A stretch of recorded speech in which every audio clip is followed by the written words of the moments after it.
Good evening and welcome everyone to this event on the ecological crisis, science, scary stuff and solutions. My name's Neil Jennings and I work for the Grantham Institute here at Imperial College in London. And for those of you not familiar with the Grantham Institute, we act as a kind of a hub within Imperial College to help to bring together scientists from across a whole variety of different disciplines who have an interest in climate change and the environment. And that's in recognition of the fact that to tackle the ecological crisis and the climate crisis, we need collaboration across multiple disciplines, across multiple different scales and across different sectors as well. So today's event is taking place as part of Imperial College's Sustainability Week. This is a week of online activities organised as a collaboration between staff, the university and the Students' Union. And today is themed around nature and biodiversity. And bearing in mind, this is a collaboration between staff and students. I'm delighted that we have representation today from both the staff and the student community. So we have today Will Pearse and Petchara Newson. I should have mentioned that unfortunately one of our speakers, Bonnie Waring, has been taken unwell. So we wish Bonnie a very speedy recovery. Luckily for us, Will and Bonnie work closely together. And Will has kindly agreed to present on Bonnie's slides and do his best job of presenting them as Bonnie would have done. But please take it easy on Will if he's not able to cover it quite so well as Bonnie would have. I'm sure you'll be very generous on that front. So I will introduce each speaker before they present. We'll have Will's presentations and then Petchara's, and then we'll have probably about 20 minutes for Q&A. And I should also say a few words in terms of housekeeping. So as we go on, I'm sure you'll have many questions. So we'd encourage you to post those questions in the Q&A section, which should be there in front of you at the moment. And not only that, we'd encourage you to look at other people's questions that they've posted as well, and to upvote the questions that you would like to see asked. And when we come to the Q&A, we'll prioritise the questions that have received the most votes from you, so we can get to the key questions that you want to see asked in that section. The event is being recorded, so if you have to nip off to make a bit of food or to deal with the kids, then that's absolutely fine, and you obviously can catch up on the content afterwards. It will be uploaded to the Grantham YouTube channel. So without further ado, I'd like to introduce the first of our speakers. Dr. Will Pearse is an ecologist and a senior lecturer in applied ecology at the Department of Life Sciences at Imperial College. He leads the Pearse Lab, which is exploring species evolutionary history to better understand and predict their present-day ecology. The lab develops new statistical and computational tools to answer fundamental questions about the origins and the future of biodiversity. And Will, as I mentioned, will start off by delivering some of the content that was kindly prepared by Bonnie before covering over his own slides. So, Will, it's over to you.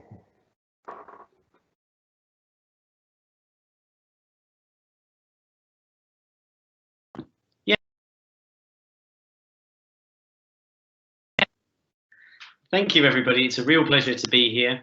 I'm really grateful to have the opportunity to speak with some of you today about some of the really important aspects of the biodiversity crisis. And again, just a really big thank you to Dr. Bonnie Waring, who prepared these slides. I'm going to be doing my best impersonation of Bonnie right now.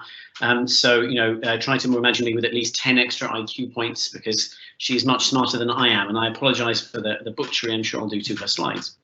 So, fundamentally, what we're facing right now is a true biodiversity crisis. The Earth was never as biodiverse as it was the moment when humans evolved. There is a huge diversity of life, all of it distributed across the world and providing vitally important ecosystem functions and services that we rely upon. But we are in a crisis, as I say. Right now, we estimate that it may be as many as 4 in every 5 species that we have yet to discover. And those are just the multicellular macrotaxa, things like plants, animals, and birds and mammals that we've yet to describe. We are discovering species every year, and be they incredibly beautiful, cute and small amphibians like this frog in the bottom right there, or, again, huge primates that have almost been staring us in the face that we've somehow missed despite them being on the planet with us. One thing we do know, though, about all of the biodiversity, both the biodiversity that we've already discovered and the biodiversity that we keep finding, is that it underpins human well-being. We absolutely depend upon biodiversity for food, for culture, for economics, for our own health, and of course for solutions to climate change. Biodiversity truly underpins human well-being, and biodiversity gives us the air that we breathe, the water that we drink, and the food that we depend upon. So moving forward, as we face this climate challenge, we must find ways to conserve biodiversity, not just for its own sake, but because we depend upon it. And so to give you an example of why this matters, I want to talk about a species here called the horseshoe crab. Now, if you're anything like me, you look at this and you think, that's a very ugly organism, okay? Why do I care about it? Particularly, you might be thinking that if I told you it's at least, if not larger than your head, and looks like something to me that if I saw it in a Ridley Scott movie, I'd think it was going to attack me, okay? So why should we care about this one tiny bit of biodiversity, this horseshoe crab? Well, the answer is that its blood is worth over $46,000 per gallon. And here is a room of these horseshoe crabs being harvested because that blood underpins vital medical diagnostic tests that we simply cannot do without that blood and that we have found no way to replicate. And this is but one of the millions upon millions of species that exist out in nature. Biodiversity is vital. It provides services that we rely upon for things as bizarre as medical diagnostics to, again, food. So why we're so concerned is because we are in the middle of a sixth mass extinction right now. This is a plot of the number of families of species that existing through geological time, going back millions of years. And you can see through time in purple how diversity has increased somewhat over time. But at points, these orange lines, there have been mass extinction events when vast numbers, over 75% of all the species on Earth, go extinct in one moment. And the concern is that right now we appear to be in the middle, we're beginning one of those mass extinction events. The rates of extinction of so many species on Earth now are massively exceeding background rates, as we would expect from the fossil record. Right now, 1 in 4 species that were assessed by the World Conservation Union are at risk of extinction. And in some groups like amphibians and the conifers, those plants, those trees that we rely upon for things like timber and paper, much more than 1 in 4 of those species are at threat of extinction. We are facing a crisis right now where once again 1 in 4 species on Earth are faced with very soon with extinction. Even more worryingly, in many senses, we can also see that the overall abundance, the numbers of individuals of species are declining through time. This is the Global Living Planet Index plotted through time, which is an index that that is generated to essentially measure the overall health of our planet. And it's showing that something like 60% of the abundance of species has been lost through time. We're not just saying that we're losing fewer species of birds in the sky, for example. We're seeing fewer numbers of those individuals. We're seeing fewer individual birds flying around in the sky. And the reasons for this vary across taxa. There are 5 main drivers that I'm going to talk to you about today that are driving this crisis: habitat degradation, pollution, exploitation, invasive species, and of course climate change. But the relative importance of those 4 drivers varies across taxa. But let's go through each of these drivers right now and understand how they are contributing to this biodiversity crisis that we're experiencing. So the first one that is perhaps the most important is habitat degradation. Now, when we think about habitat degradation, you probably imagine something like this: a mine. There was an area of pristine habitat and then it was scooped up and away and has disappeared and gone. Where once there was a beautiful rainforest, now there's a gaping hole in the ground. But the problem is that habitat degradation is often much more insidious than this. So here is what, to me, looks like a really beautiful, wonderful pastoral landscape. But in reality, this is an area that has been converted from a natural native ecosystem supporting lots of biodiversity that supports huge numbers of ecosystem services that we depend upon, to essentially a monoculture, which again is providing some value, but not that diversity of values that we get from biodiversity. And this conversion of land from one type to another is perhaps one of the most important kinds of habitat degradation to understand. So let's think about that at a global scale. The Earth's surface is something like 30% land and something like 70% water. So let's focus on that nearly 30% of the Earth's surface that's land. Of that, only about 70% is habitable. The rest of it is glaciers and barren land that not very much lives on and that we can't do very much with. Of that 70% of the 30%, about 50% of land use globally is taken up with agriculture. So about half of the habitable land surface on our planet is taken up with agriculture, of which something like 80% of our global calorie supply comes from cropland. So right now, a major challenge that we are facing as we try to feed millions, billions of people who are being born and are coming into existence on the planet is understanding how we can sustainably feed all of these people whilst also maintaining space and creating more space for the biodiversity that we depend upon. And it's a real challenge that we face in the modern world now, how to feed this many people while also conserving and preserving the biodiversity that we depend upon. At the same time, we're also dealing with problems of exploitation. And here is a sort of a cartoon image of what a lot of us think about when we think of exploitation of natural biodiversity. Here is someone beating some kind of sort of mammal that's attacking them in a cave. And so here's the idea that essentially humans have quite often relied upon natural biodiversity to hunt, to kill and to eat and to feed upon. The problem comes when that dependence coincides with climate change. Here are some animals that to me look fantastical. They almost look like imaginary, wonderful beasts. But in reality, these are North American megafauna. These were things like mega sloths that were on the landscape of North America until, of course, climate change and human pressures from harvesting and hunting reduced those species until the point where they went extinct.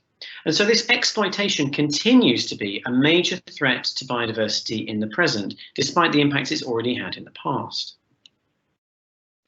Another major driver is invasive species and potentially with them spread of human diseases. This beautiful, lovely snake that you can see perhaps in Guam is actually an invasive species. And as beautiful and lovely as it is, it's responsible for the local extinction of 10 of the 12 native forest-dwelling birds in Guam. This one beautiful, cute little snake decimated populations, again causing local extinction of 10 of 12 species, as reported here in the 1980s. So these invasive species, they move from one area to another, and they're particularly damaging in areas where the local biodiversity hasn't evolved to understand, or rather hasn't evolved to have experience of those kinds of predators or those kinds of species that are damaging them. And so in this case, these birds were completely ignorant, so to speak, of how they could be harvested and predated upon by this invasive snake. And finally, but not finally actually, but another important one that I think is important to mention is pollution. So here we often think of we often use estuaries and rivers as ways of dumping pollutants, things that we don't want. But of course, all that pollution goes to places. And a good example of this is the Love Canal, or Canal Love in North America, I believe, where something like over $500 million worth of money had to be spent to remediate damage from pollutants being put into this ecosystem. Because of course, when you pollute an ecosystem, you reduce those ecosystem services that it provides. If you pollute a watershed, then it can't support the biodiversity that we might need for crops or for our hunting. And of course, if you pollute it, then you won't have as much access to clean water. Also, in terms of pollution, microplastics are an increasing problem. One thing we often forget about, if I may sort of quote Star Wars for a little bit, is there's always a bigger fish.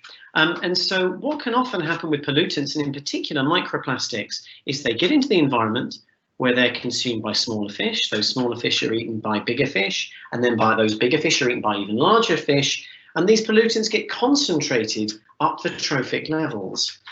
And of course, the problem is that who's at the top of most food webs? Well, it's humans. And so the pollutants that we are putting out into environments, as well as being extremely damaging for those ecosystems, such as microplastics, they also get concentrated and they can start having health implications for us as well. And so finally, the emerging threat, climate change. Right now, climate change is not the #1 driver of species extinctions that are going on right now, but it's a growing threat. And worryingly, so many of the previous mass extinction events that we've seen have been associated with climate shifts. Right now, many species are just hanging on in there, dealing with habitat degradation, invasive species or pollutants. But right now with climate change, that's further shifting the landscape and interacting with all of those drivers. If a species is maybe just hanging on in a remnant fragment of forest, but then climate change comes along, changing the temperature profile of that remnant forest such that it's no longer suitable for that species, well, it's going to really, really make it difficult for that species to survive. And so while climate change, forcing species to track changing environmental conditions to try and hang on in there would be bad enough on its own, in concert and collaboration with these other drivers of change, it really has the potential to very seriously degrade biodiversity and, once again, the ecosystem services that we depend upon. And so that's the end of Dr. Waring's slides. And so I just once again want to say thank you very much to Dr. Waring, to Bonnie, for providing those. And I hope I haven't done too much of an injustice to your slides there. What I'm now going to be talking about is a presentation that I've prepared, thinking about what might happen after the biodiversity crisis, what it might look like in the age of slime, when all of these species have finally gone extinct. So I've already spoken about this a little bit, but I just want to re-emphasize it. Our planet really does do quite a lot for us, and biodiversity supports all of that, whether it's providing food for us to eat, water for us to drink, clean air for us to breathe, sources of pharmaceuticals. There's lots of things that biodiversity can do for us. And biodiversity is very valuable. Our way of life depends upon biodiversity. And recently, the Dasgupta report, which was commissioned by the UK government and is published on, the UK government's website, outlines this in great detail, how it is that ecosystems and all the what they call natural capital in this report support so many things, including our own economy. And indeed, in the Dasgupta report, they argue that we should move beyond using GDP as a metric of our own economic success and start incorporating the health of our own biodiverse ecosystems, recognizing that a healthy economy long term relies upon healthy functioning ecosystems and the biodiversity that they support. So what will happen if we don't do that? And that's the central question I want to address here. What will it look like if we don't address this biodiversity crisis? What will the age of slime look like? Well, the first thing we need to recognize with that is that extinction risk isn't random. The species that we will lose if we don't act now will not be a random subset of species on Earth. They'll be a very biased subset. And in some work here that I carried out, led by wonderful Tricia Atwood at Utah State University, we found, which many others have found evidence for as well, strong support for the idea that extinction is selective, and it, broadly speaking, tends to hit bigger bodied things first. All things being equal, whether you're a mammal or a bird or a reptile, larger bodied organisms are more at threat of extinction. And in particular, and this was something we found that was a little bit surprising actually, herbivores are at a higher risk of extinction than other things. So if you're the kind of person like me who's quite fond of elephants, elephants who on a landscape are important, who modify ecosystems, who help maintain biodiversity by transforming landscapes, by trampling around and uprooting trees, then you're not going to like the age of slime, because these big-bodied, charismatic, important species and the other species that depend upon them will go extinct. This leads to something that we call the Lilliput effect. Now, if you're someone who likes reading and you've read Gulliver's Travels, you might be familiar with the story of Gulliver, who goes travelling and once upon a time finds himself in a land where he appears very large because everyone around him is very small. If you're not so lucky, you might have seen a film by Jack Black in which he attempts to replicate that story. No one should be forced to sit through a Jack Black film, and I apologise if you've had to do that. The Lilliput effect is the idea that we might find a world that seems much smaller because this selective filtering, the selective extinction, will kill off all of the larger bodied organisms, leaving us with smaller, essentially less interesting biodiversity. And so we call this the Lilliput effect because really it's kind of an artifact. By killing off those larger individuals, we end up with a smaller biosphere. And this is a bad thing, okay? We don't like the idea that we might be systematically altering biodiversity, because of course we're systematically altering how ecosystems function. And so again, it's important to remember that extinction isn't random. So when I say here it tends to highlight larger bodied organisms, that also means it tends to target closely related species. Now, I put this slide up here mostly just because I think this is a beautiful picture. On the left-hand side of your screen, what you can see is a family tree of birds. And it's showing how closely related birds that are close to one another in that circular space, resemble one another. Just as I look quite a lot like my brother and my mother and other members of my family, so too species tend to resemble their close relatives. But that sadly means that if one species is threatened with extinction because perhaps it's a large-bodied organism or it's particularly vulnerable to invasive species, its close relatives will as well. And so when we see these vast numbers of species going away in this rise of slime, we won't just see random parts of the tree of life. We won't just see random parts of ecosystems being lost. We'll see whole related groups of organisms, whole huge sweeps of diversity being lost, and leaving us with a much reduced, much depauperate set of species that again can't provide as many of those services that we rely upon. And again, critically, because it will be taking huge swathes of the tree of life away with it in terms of extinction, the survivors, the species that make it through, will be boring. If you're someone like me who likes exciting species, and I've taken here 4 threatened species that are highlighted as being exciting by the Edge of Extinction program, a conservation program that targets evolutionarily distinct and globally endangered species, exciting, weird, wacky species that modify ecosystems and do useful things for us. Well, if those are the kinds of species that you like, you're not in luck, because in the age of slime, they're gone. If you're someone who thinks Attenborough's long-beaked echidna, with its fascinating diet that modifies ecosystems by preying upon particular insects, as well as looking really cool and having a great name, is the kind of species that you'd like to keep around, you're not in luck, because in the age of slime, you don't get to have that. If you think the Ganges river dolphin, one of only 2, 3, 4 river-based dolphins who completely transform river landscapes by eating fish in a way that otherwise would not be happening, and is so valuable because we've already lost the Yangtze river dolphin, an evolutionarily distinct, exciting species. Well, if you think things like a river dolphin are cool, again, you're not in luck, because extinction goes for those interesting things, and we lose all of those exciting and useful services that it performs on that river, just as we've already lost the Yangtze river dolphin. If you think corals are cool, if you think they're cool because they support fish, if you think they're cool because they support complex landscapes that are beautiful to dive through, support tourism, and also, of course, support protein through fish that people rely upon for their livelihoods, well, again, you're not in luck, because over 40% of corals are threatened with extinction, including the exciting ones. And if you happen to think sloths are beautiful and cute and fuzzy and wonderful, then again, you're also not in luck, because extinction is coming for those things that we love. Ultimately, when we lose all of these exciting, useful, high-functioning species, we take an ecosystem that's vast and beautiful and diverse and providing all of these supporting functions that we rely upon, and replace it with a desert. This is a photo that I've not taken myself, but it's taken from a paper by Jackson, where he came up with the phrase, the age of slime, the rise of slime.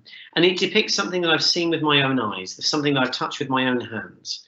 This is what it looks like if you send a trawler bottom trawling across the bottom of the seafloor, where once you had a beautiful diverse reef with fish and all kinds of biodiversity supporting all kinds of functions that we depend upon, once a bottom trawler has gone through and just scraped it all off the bottom of the seabed like a gigantic rake, you're left with nothing.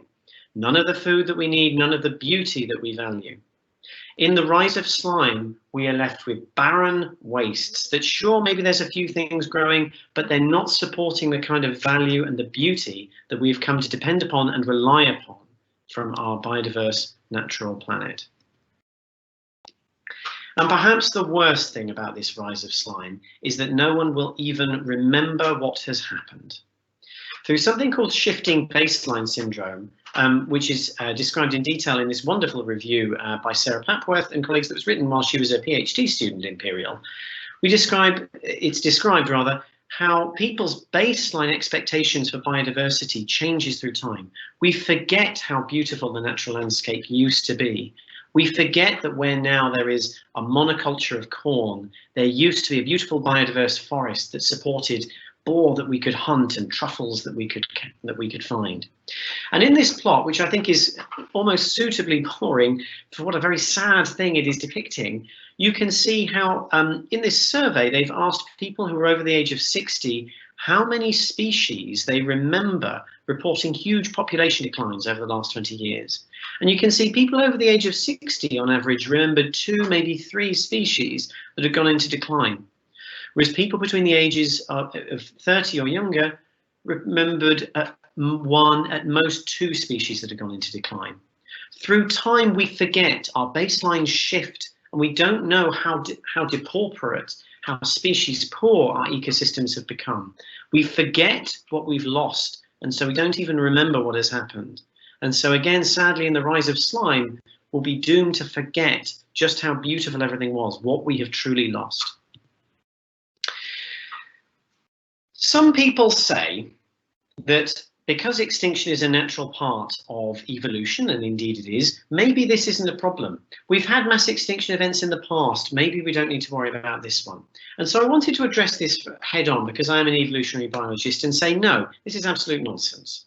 This is was argued by an evolutionary biologist in the Washington Post recently, that because extinction is a part of evolution, we don't need to save endangered species, and instead we should focus on what people need.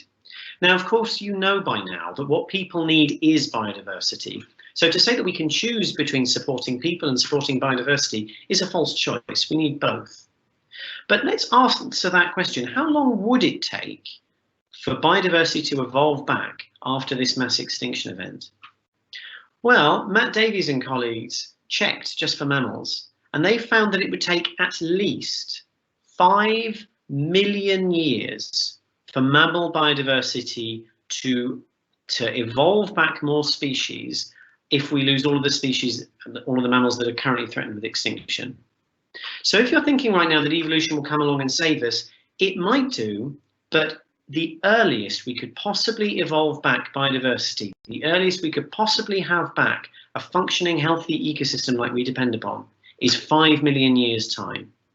And I will tell you this, I am not going to spend 5 million years in a Jack Black movie, and neither do you. 5 million years of Jack Black is unacceptable. So if, like me, you want to stop this, there are 2 things you can do right now, because we are at an inflection point.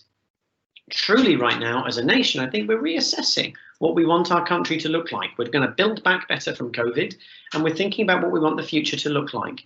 And we have in the Dasgupta report a real opportunity. The UK government right now is saying, hey, we think there might be a better way of doing this, and it's biodiversity.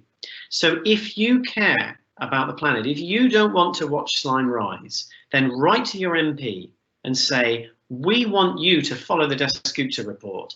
I want you to do what you can to preserve biodiversity. This is a government report. It's not some, hemp-wearing hippie like me saying that it's something we should do. It's a government report. So write to your MP and ask them to do that. And then on a more personal level, perhaps, eat less meat and fish, because so much land conversion is to support human food. If we were to eat less meat and fish, it would really help.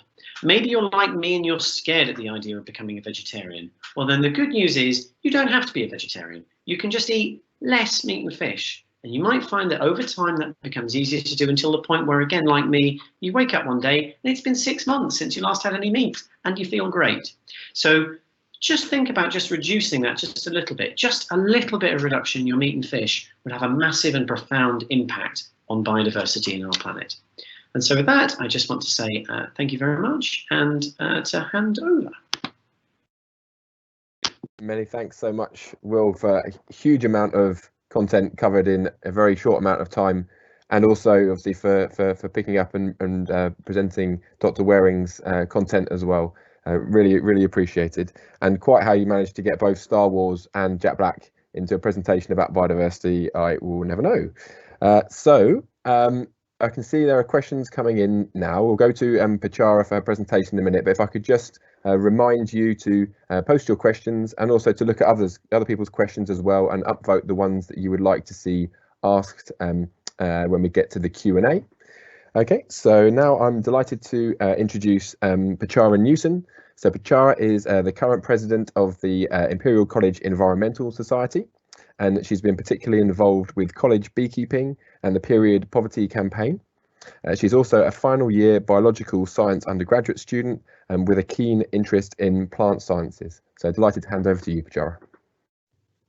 Thank you. Hi, my name is Petchara, and now that we know how much trouble we're in, I'm here to talk about how we can all help in our own little ways.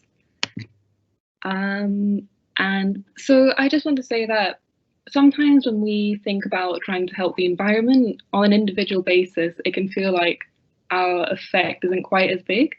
And I definitely think that big companies should take more responsibility for their actions. I mean, there's only 20 companies that are responsible for 1/3 of global carbon emissions, which is a lot. And the ways that we can have a say in this is by spending our money wisely, by choosing a more sustainable product, and by boycotting unsustainable companies. That way we can create a shift in the market by ourselves, and other ways in which we can use our voice is by campaigning, which I'll mention more towards the end of my presentation. So the first thing I want to talk about is plastic pollution.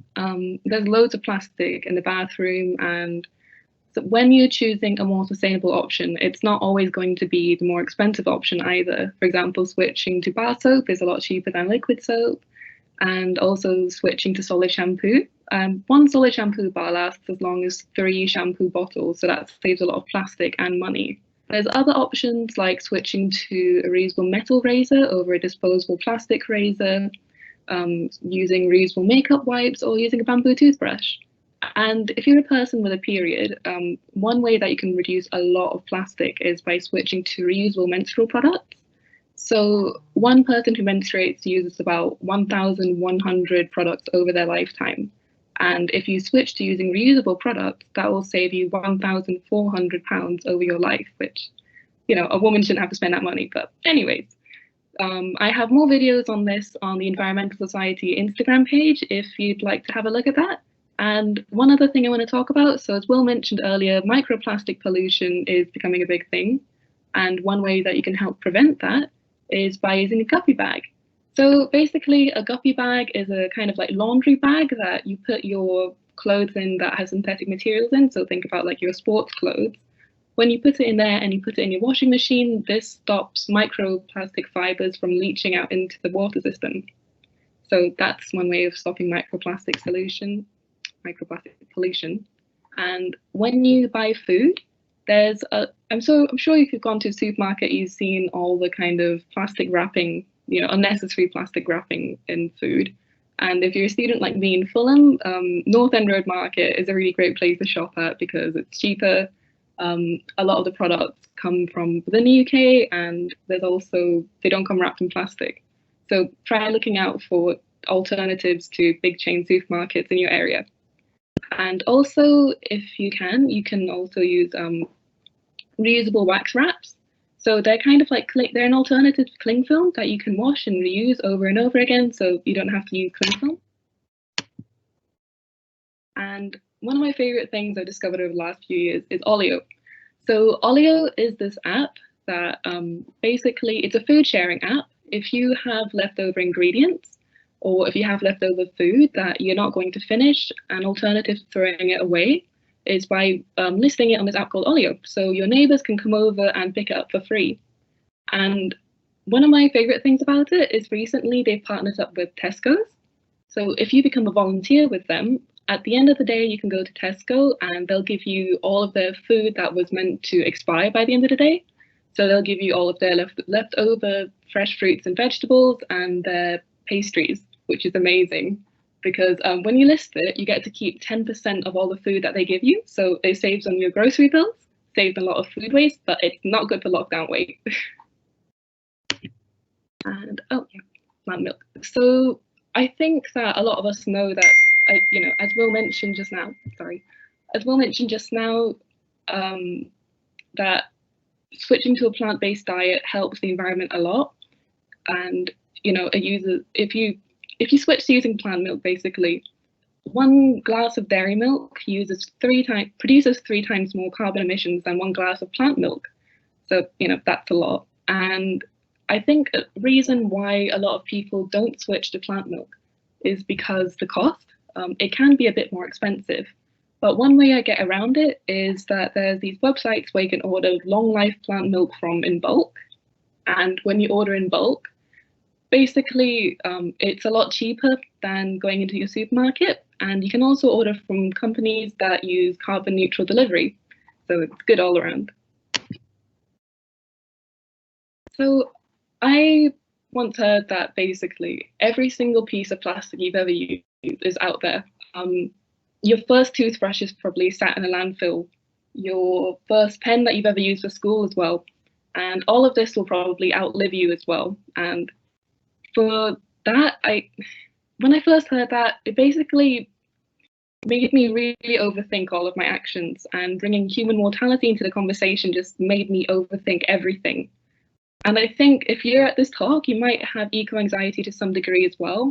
I spend a lot of my time worrying about my future. And I think one way that can really help people feel more rooted is reconnecting with nature and basically remembering why you're trying to help in the first place. Not everyone can be zero waste. No one can live a zero waste lifestyle, like exactly perfectly zero waste. Everyone still makes mistakes, and that's okay.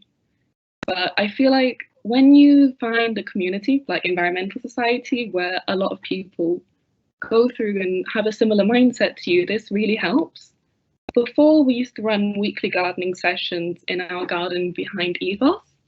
But obviously due to COVID, we can't do that, but we still run online socials, which is a great space to talk to people who also have similar worries to you. And yeah, the garden was a great place to be. Hopefully once lockdown is over, it'll be full of weeds. We're going to need as much help as we can to kind of get it back into shape. And so in our garden, we used to grow different vegetables like courgettes, beetroot, potatoes, marrows.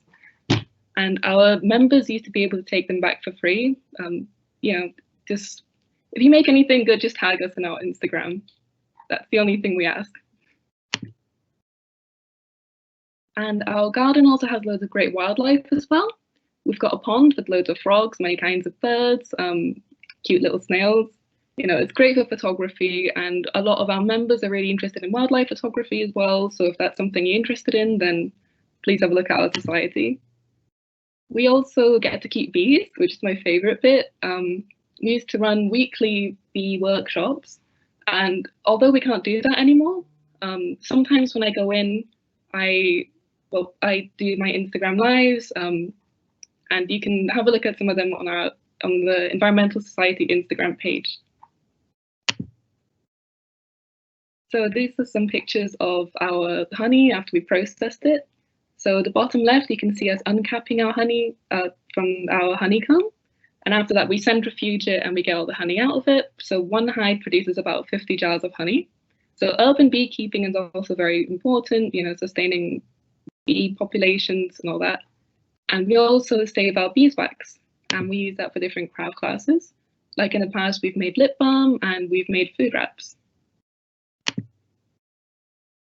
So besides gardening and craft classes, we also do campaigning. So this year we have 3 different campaigns going on. We have we have Zero Waste Imperial, which is a campaign to basically try and reduce waste on campus.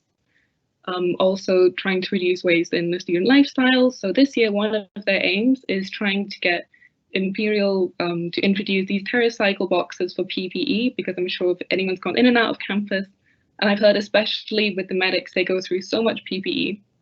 And as well, we have Eco Careers, which holds about monthly talks about different career paths you can go into if you're interested in following a more sustainable career path.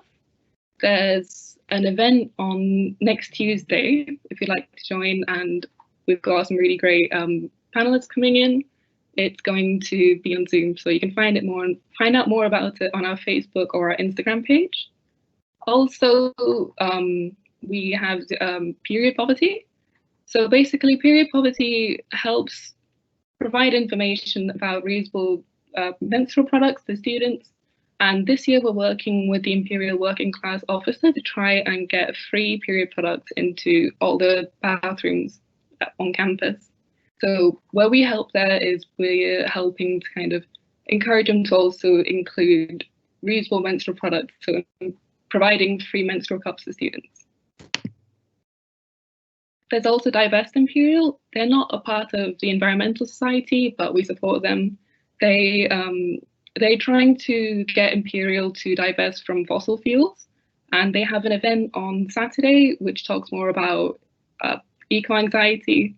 So if you're interested in that, then please attend that. And yeah, these are all our social media links if anyone's interested. Fantastic. Many thanks, Petchara. And great to hear that in spite of the challenging situation that we've had over the last 12 months, that students at Imperial are still managing to drive things forward in terms of taking action, improving biodiversity on campus, for example. And your recommendation about buying long life milk, I think is an excellent one, which I shall personally be acting upon. Okay, well, let's go straight over to the Q&A now, and please do continue to post your questions in there and upvote other questions you'd like to see asked. So Petchara, I'm going to come to you first on this question. This is a question from Anch, who's a student at Imperial. So he asks, to what extent do you believe educational institutions such as Imperial have the responsibility to ensure their investments are in line with their values and don't result in the funding of climate and environmental destruction? Well, as I mentioned earlier, Imperial is basically just a big company, and I think Imperial should be held entirely accountable for their investment actions. The fact that we have a Centre for Environmental Policy, I think, should play more of a part in terms of where we're investing our money in. Cambridge managed to divest last year. Personally, I don't really see why Imperial still hasn't divested yet. If you're also interested in this, and if you also want to give your opinion, then there's also the socially responsible investment policy that basically you can send in your opinions to by the 22nd of February. The Environmental Society and Divest have worked together on a response, which should be available soon, and you can edit it to show your own personal views as well. And yep, just send it in by the 22nd of February. Thanks, Petchara. And Will, would you like to add anything?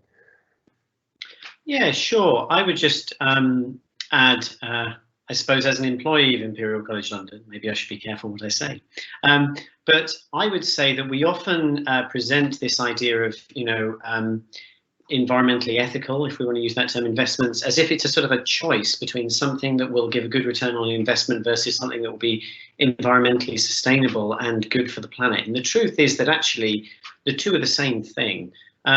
If we want if we want to invest in companies that will do well in the long term, well, those companies are going to have to be thinking about their broader environmental impact, not just because, of course, people are waking up to the importance of it at a policy level, but also because, as the Kasgupta report shows us, making those kinds of decisions, having companies that are thinking and taking that holistic and integrated viewpoint are the kinds of companies that are going to be more successful. So it's not just the right thing for the planet. Again, it's the right thing for us very often to invest in ethically minded companies. Great.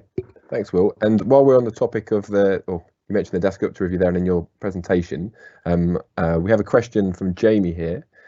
He says that people have been talking about the pursuit of GDP and capitalism as a driver for environmental destruction for decades. Is the Treasury, so do you, in your personal opinion, is the Treasury likely to implement the recommendations of the Dasgupta review? I have no magic ball that I can gaze into and sort of figure out what the future might hold. But I think, as I say, I really think we're at an inflection moment right now, where as a nation we're deciding what we want, the United Kingdom to look like going forward. We really are truly reimagining the future. And so I think that more than has ever been the case, and maybe more than ever will be the case again, that I can see in my lifetime anyway, we really have an opportunity now to change. People are really honestly engaging with change. That's something I've really seen in a lot of government reports over the last 5 years, I would say, is people really meaningfully engaging with what it might mean to have a sustainable country that could go forward and could drive the kind of inclusivity and also well-being that we all deserve, and the planet deserves as well. So I think that the want is there. What I think is notable about this report is something, some people were frustrated that it didn't go far enough.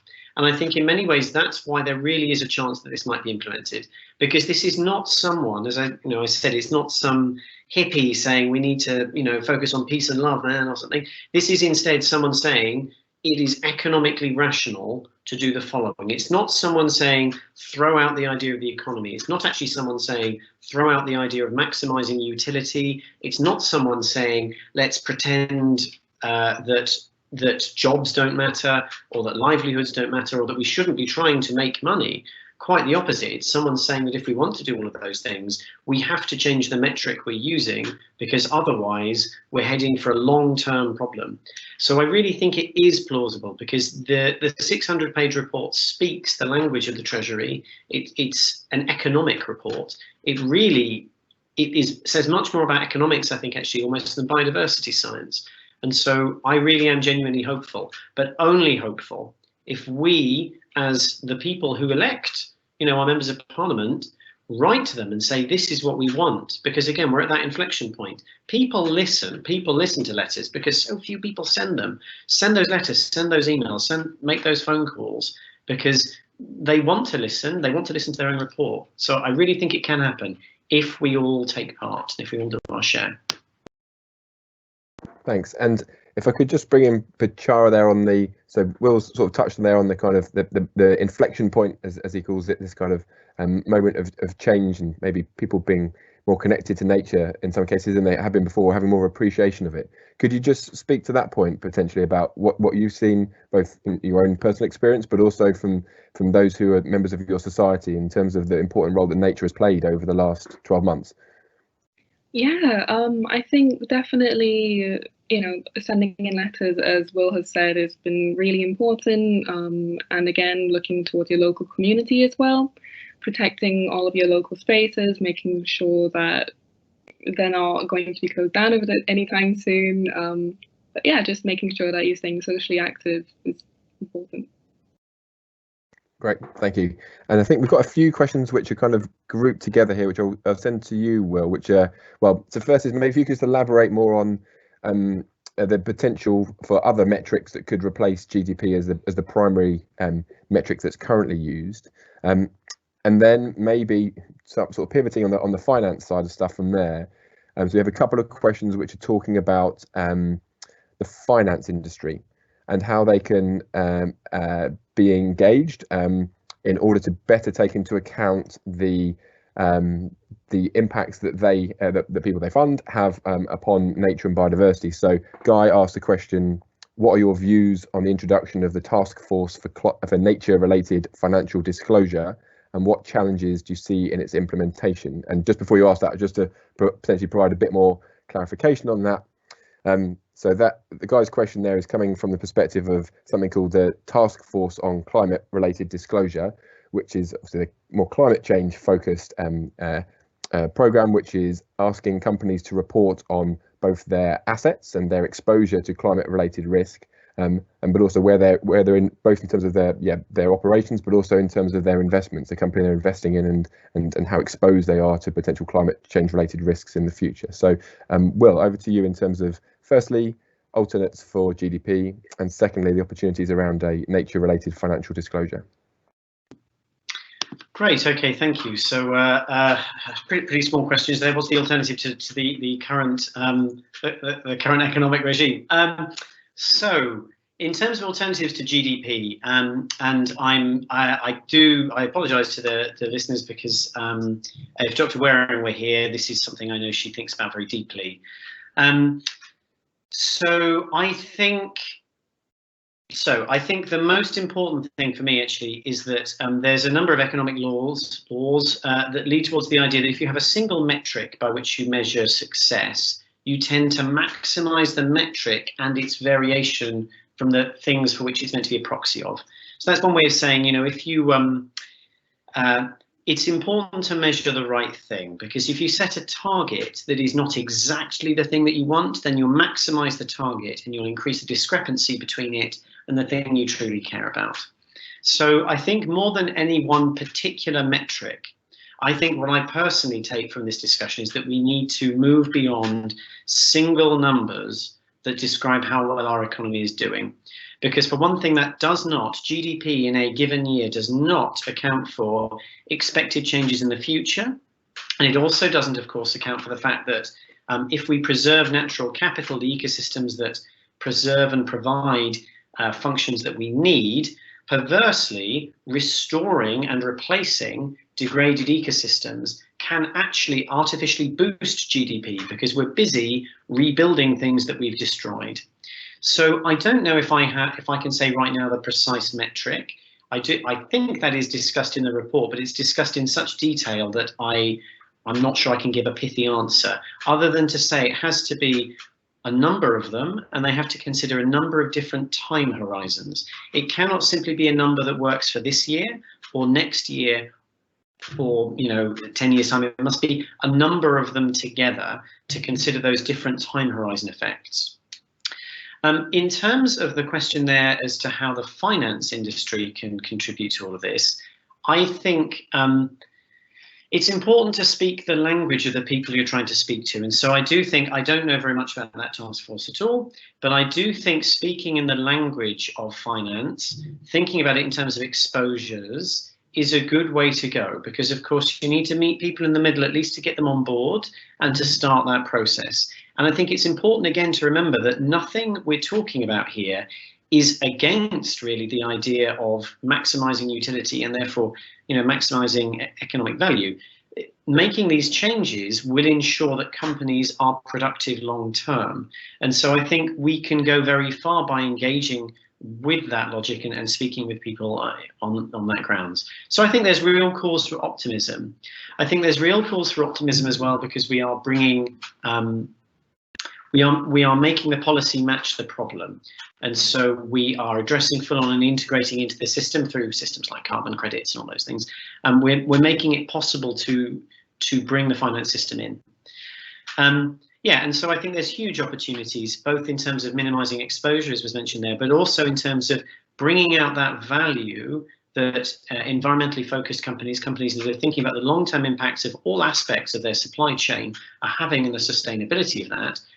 Having that conversation allows us to reward businesses that are doing that, and also makes them more profitable for investment. And so I think there are huge areas, particularly because all this is quantitative and therefore amenable to analysis for those kinds of task forces. Many thanks, Will. Now, I'll come to you now, Petchara. So firstly, to see if you get anything to add to that previous question, but also to touch on this question from Yuya Ra, who's a student at Imperial. So Yuya asks, as vegetarianism or veganism becomes more mainstream, I notice a booming in meat or cheese substitutes that often involve lots of processing and therefore associated carbon emissions. Do you think consumers' diet choice can change the current food waste problem caused by capitalism or profit-driven business models? So another big question, but maybe just touching on the changes that you're seeing amongst the student community in terms of habits and behaviours around food consumption. I do definitely think that, like I mentioned with the app Olio earlier, a lot of students becoming more aware of food waste, and Imperial launched Meat-Free Mondays as well a while ago. The student body is starting to realise that meat consumption is a big issue. If you go into supermarkets as well nowadays, you'll see more and more meat substitutes are being brought into the supermarket, and even though processing might produce. The processing of meat alternatives might produce some carbon emissions. It's never going to be anywhere near close to what it is for animal products. If you consider, basically, if you look at, there's always articles about the different kinds of plant milk, for example, whether like almond or oat or rice milk, which is the best. It's just never going to be cow's milk. Yeah. Thanks, Petchara. And Will, would you have anything to add to that one? I totally agree with that. It's so good to reduce your meat consumption that I totally agree. Anything you can do along those lines. And I guess I would also add that maybe a metric I personally use often is whether or not it's cheap. I mean, so processing costs money, and so I often find myself buying beans because I'm a cheapskate, and then I suddenly realise that I'm also being good for the environment. So there's lots of opportunities there if, like me, you're a bit stingy. Win-win. Excellent. Great, thanks, Will. And so I'm conscious we've got 5 minutes left. So this is going to be a very quick question in terms of probably a clarification for you, Will. So the question is, are horseshoe crabs harvested for use in a laboratory and never released back? Are there artificial farms for them? Are there any conservation or else organisations that try to make this less cruel? So, yeah, if there is a quick answer to that. Yeah. Yes, so I must admit, please do remember I was presenting someone else's slides at that point. So my knowledge of that industry is they are a key component of detecting microbes and bacteria that might potentially be deadly, and so they're used almost throughout the medical industry. So we really, very important. My understanding is that substitutes have been developed and are being phased in. And I do think that in the US, they do catch them wild and then release them out. But obviously, there is some mortality involved in that process. So I think people are developing alternatives right now. So that's something, hopefully, we can move away from that. But it's been an extremely long process. And there are so many compounds like that that we depend upon from biodiversity until we can manufacture those substitutes. Thanks, Will. And just to bring the session to a close, if I could just ask each of you in turn to finish off with a kind of a key recommendation for those who've tuned in today with I know you've kind of maybe touched on stuff already, might be reiterating what you've already said. So if I come to you next, Petchara, of the key message, the one action that you would ask people to take if they want to try and do something to improve biodiversity and improve our natural world. So Petchara, over to you. Just please stop buying things. Just use what you already have. Don't keep buying what you think, if you try living a sustainable lifestyle, don't think you have to throw everything out and buy in a whole bunch of flashy zero waste sets. Just use what you have. Thank you. And Will? I'll say 2 things, but I'll say them really quickly. Eat a little bit less meat because it saves you money and it's good for your health. And write to your MP and tell them that you value biodiversity and you want to see Britain become a sustainable, environmentally friendly nation. Thank you very much. I'll mute myself. I shall bring the event to a close now, just to say a few things. So firstly, that tomorrow is the last day of Sustainability Week, and tomorrow's theme is around travel and transport. So please do check out the Sustainability Week website. You can just Google it. If you're interested in attending the last event that's tomorrow, there's a lunchtime event at 12 o'clock, and there's also a quiz towards the end of the day. And I'm sure you've obviously by tuning in today, I'm sure you've enjoyed the presentations today and the theme of the seminar. And I'd really recommend you also have a look on the Grantham YouTube channel. We have a video that's been produced by a PhD student at Grantham called Ben Chappell. This is a kind of a virtual nature and biodiversity walk in London, basically providing some advice and guidance of how you can engage and come across and appreciate more nature that's on our own doorstep at the moment. It's a great video and a kind of practical tips about how to experience more nature around where you live. And lastly, if you haven't done so already, you may well be interested in signing up to the Grantham newsletter. There's a weekly newsletter which provides more details of events that are coming up on similar themes to today, and also provides updates from the work that staff, our researchers like Will, and the great work that students across college like Petchara are doing in terms of helping to try and reduce the impact that we're having on the environment, and to understand better the impacts that we're having on our environment. So I'd like to finish off just by saying thank you for all of you for attending today. I hope you've enjoyed the event. And I'd like to say thank yous to those who've helped behind the scenes. So Simon, Hannah, Ria, for all the work you've done in helping to prepare the logistics. Thank you to Will and to Petchara particularly, and to Bonnie, and we wish Bonnie a speedy recovery. And finally, thank you so much everyone for attending, and we hope to see you on another event soon. And take care, everyone. Goodbye. Good night. Thank you. Bye. Thank you. Bye-bye.